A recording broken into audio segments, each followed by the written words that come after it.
Hi Primary 7, this is the next excerpt of the Afterwards. I'm going to treat this a bit like a bedtime story tonight, and you'll see that Hamish is doing the exact same thing.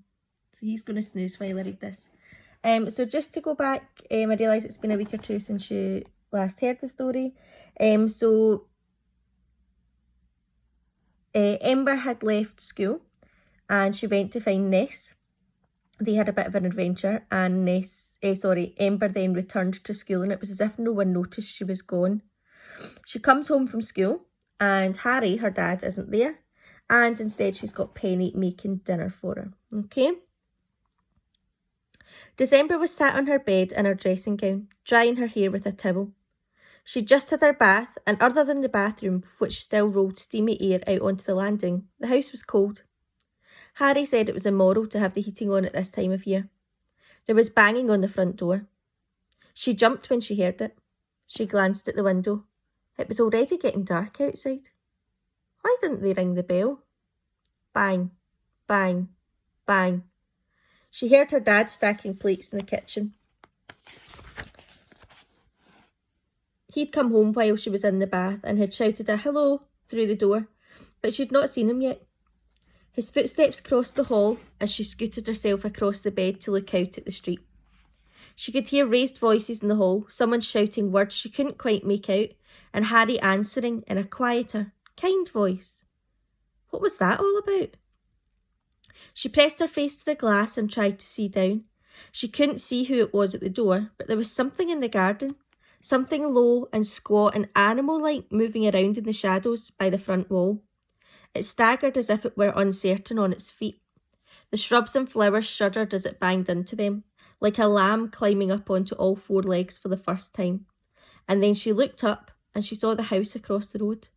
The lights were on upstairs, and the woman who lived there, a young woman with a baby and a boyfriend and 2 cats, looked out at her from the window of the big bedroom. Ember thought. She smiled as she drew the curtains, and Ember remembered old Mrs. Mallows who lived there before. Then she heard the front door slam, and she looked back down to the garden and saw Uncle Graham walk away, and poor, pitiable, not alive Betty fell out of the shadows after him, limping and hobbling and trailing grimness behind her. Graham leant on the wall as he went out to the pavement. He glanced up at the front of the house and his red eyes roved across it. She ducked backwards, falling flat on her bed with a bounce. Had he seen her? She knew she didn't want him to know she'd seen him, didn't want him to know she'd been watching. And then there was a soft knock at her door. Ember, are you decent? Harry asked. She sat up and pulled her dressing gown around her. Yeah, she said. Harry opened the door, came in, sat on the floor by the bed. The weirdest thing just happened, he said. Did you hear? Uncle Graham? She asked. I saw him out the window. Yes. Did you hear what he said? No. The poor man, Harry said. He was raving. He must have been drinking. I don't think I've ever seen him drunk before. It's so sad when some people become what sadness does to them. What did he say? He sounded angry. Well, you mustn't pay attention to him, love. He's upset. He loved his Betty like she was his best friend. I don't think that he has many friends. Your mum said he was a lonely one, even back when they were kids. They grew up in that house of his, while your mum went off travelling and partying and loving the world. He stayed behind looking after their parents and tinkering with his motorbikes.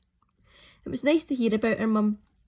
Ember imagined her young and dancing on some tropical beach, flowers in her hair, and the white crests of wave crashing on the sand behind her. She was lovely, and suddenly Ember missed her in a way that she'd not done for a long time. She missed her like she missed happiness. He went on about how Betty won't stop following him about, won't leave him alone, how she's alive and dead and alive again. Weird stuff. I think poor Betty being knocked down's knocked him for 6. I hope he can find some help. He put a big warm hand on December's knee and looked up into her face. Look, you keep away from him for a bit, okay? If you bump into him, just give him a smile and then come home, okay? He shook his head. I'm sure in the morning he'll have sobered up, and if he remembers what he said, he'll be dead embarrassed probably. But all the same, be safe, Ember, okay? She patted Harry's big, warm hand. Of course, she said. Of course I'll be safe. Before she went to bed, she unfolded the map on the desk where she did her homework. It was cold, like it was made of paper, like it wasn't made of paper, but of metal or stone or something. Looking at the spiral path's strange, slow twist made her giddy. On top of it, she laid the key to Uncle Graham's back door. The questions that she didn't know the answer to were, will the map lead me through the alleys, even if I don't start from Uncle Graham's house? Does the map only work in that alley, or might it work somewhere else too? Will happiness be waiting where I last saw her, at Uncle Graham's house, or will she be back on her own front step? And the question she almost didn't dare to think, how can I stop what happened to Betty from happening to Ness? The last question she pushed to the back of her mind, too terrifying. She'd not thought it, or had managed to ignore it when she tried to rescue Ness that morning, but the shadow of it had grown in her mind, the seriousness of it. Despite that, somehow, eventually, thoughtlessly, sleep took her hand and sank with her into darkness and silence and peace. In the middle of the night, December woke up. There'd been a noise on the stairs. It was pitch black. She couldn't move. She was lying on her side under her duvet, and now there was something in the room and she couldn't move a muscle. She strained and heaved, but her limbs were like lead, like stone. She stared at the wall, at where she knew the wall was in the darkness. Her back was to the door, to the room. Something was moving towards her.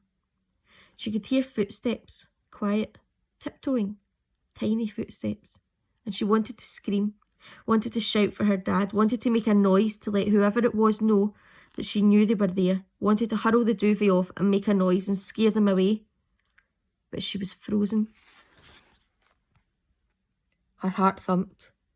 She could feel tears tickling over the bridge of her nose. Lead, stone, a statue, paralysed, petrified. And then something landed on the bed. Thud! Something had jumped up and landed on the bed in the dark. Something had sat down beside her. And then something cold touched her forehead, touched her ear, touched her cheek. Cold and wet. And a voice said, I see you. Ember sat up in bed in the dark, her knees tucked up under her chin and the duvet wrapped around her. In the darkness she could just make out the shape of the cat in front of her. As it moved its head, its eyes glinted, damp and shining. It spoke, and she listened.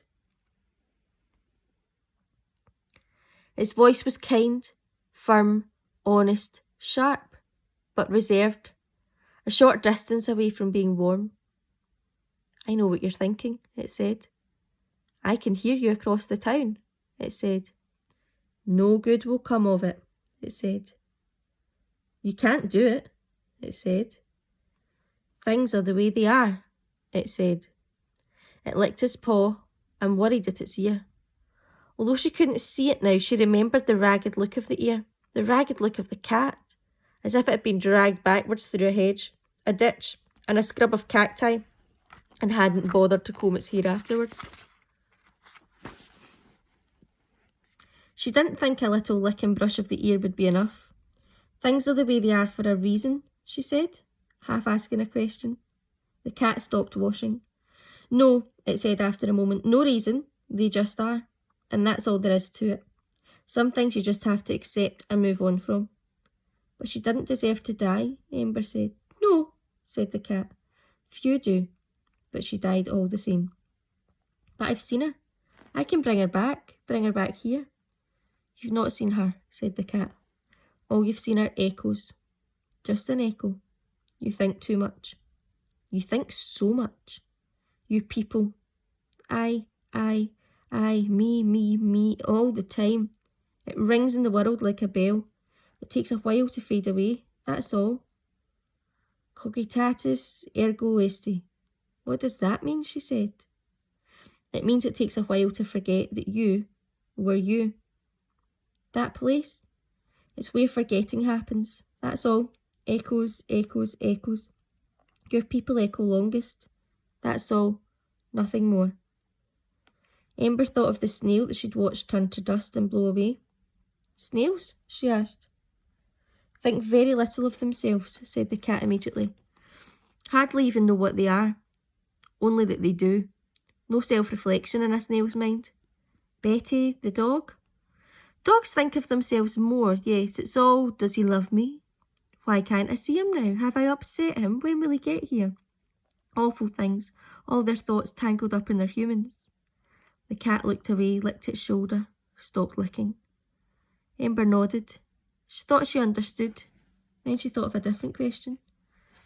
And Miss Todd, is she? The cat said nothing but jumped down from the bed. It padded across the floor, its feet soft, its tail crooked, in a sudden shaft of moonlight between the curtains. Do not do what you are going to do, it said, as it reached the door. She isn't your friend, and I won't be there to help next time. I'm busy. I can hear mice, voles, rats, warm, crunchy, thinking of themselves just enough.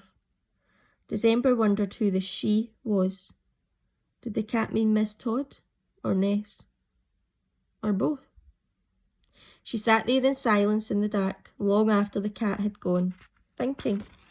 Her dad got up. She heard him banging into things and swearing softly as he made his way to the bathroom. The toilet flushed. On the way past her room, he stuck his head round the door. Oh, Ember, he said. Did I wake you up? No, she said. I was just thinking. Always thinking, he said. Just like her. So smart. So full of ideas. You don't get that from me, he paused. She could have changed the world, you know, if she'd been given the chance. Changed it all round. He scratched at his pyjamas and came and sat on the floor beside the bed. Lie down, he said. Shut your eyes. And leaning on the mattress with his fingers in her hair, he told her all about his day at work and the changes his client wanted made to the plans, and how one sort of plasterboard is much better than another, but how, because it's more expensive, he was having a hard time making. But by then she was asleep and dreaming of nothing.